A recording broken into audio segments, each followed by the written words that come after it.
Hey everyone and welcome. Today we're tackling a topic that impacts almost everyone, debt. But not all debt is created equal. We're going to break down the difference between good debt and bad debt, why understanding this distinction is crucial, especially here in the US, and how it can seriously impact your financial future. Let's be real, debt is often seen as this scary monster lurking in the background, and for many, it is a source of stress and financial hardship.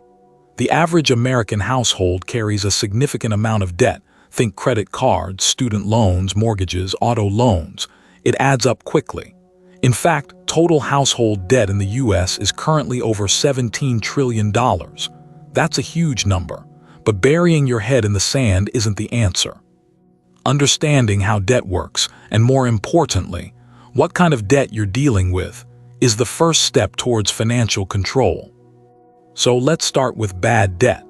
This is generally considered debt that you take on to purchase things that don't appreciate in value or that don't provide a future financial benefit. Think about it like this. You buy a new gadget on a credit card or finance a lavish vacation.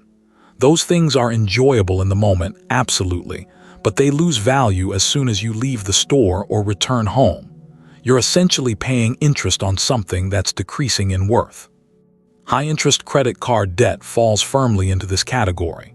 Those interest rates can be crippling, making it incredibly difficult to pay off the balance and costing you a fortune over time.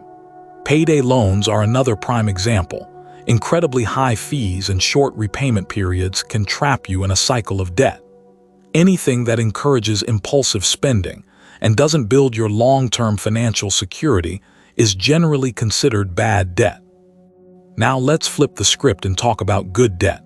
This might sound counterintuitive, but good debt is debt that you take on to purchase assets that appreciate in value or that provide a future financial benefit.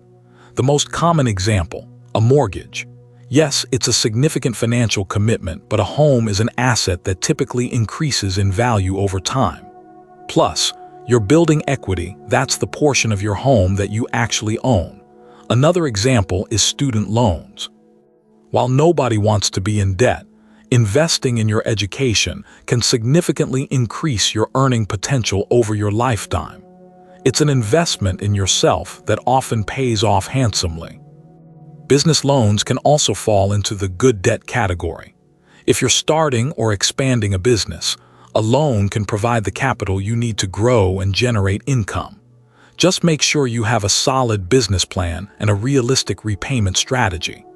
Even an auto loan, while not always ideal, can be considered good debt if you need a reliable vehicle to get to work and maintain your income. The key here is that the asset you're purchasing with the debt helps you generate income, build wealth, or improve your long-term financial position. Let's look at a couple of simple examples. Imagine Sarah buys a $5,000 designer handbag on her credit card with a 20% interest rate. That's bad debt.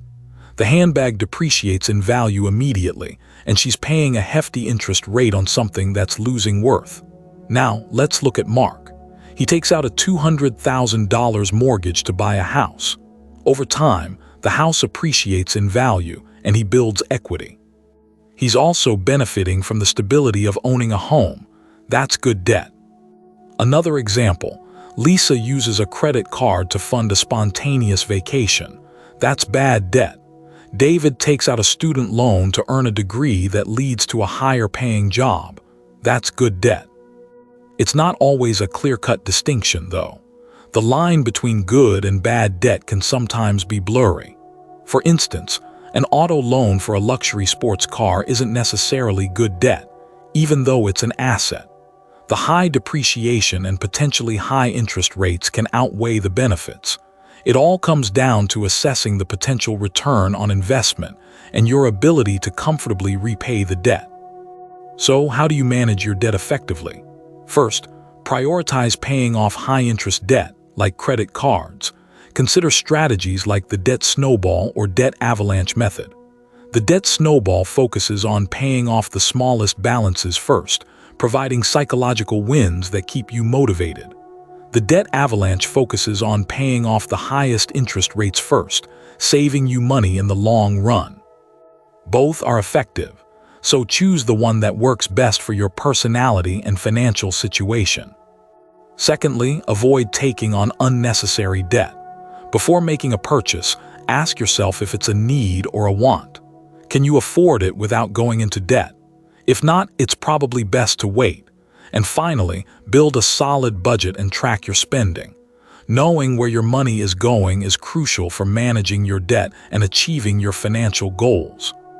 In summary, understanding the difference between good and bad debt is crucial for financial health. Good debt helps you build wealth and improve your future financial position, while bad debt can hold you back. Prioritize paying off high-interest debt, avoid unnecessary borrowing, and build a solid budget.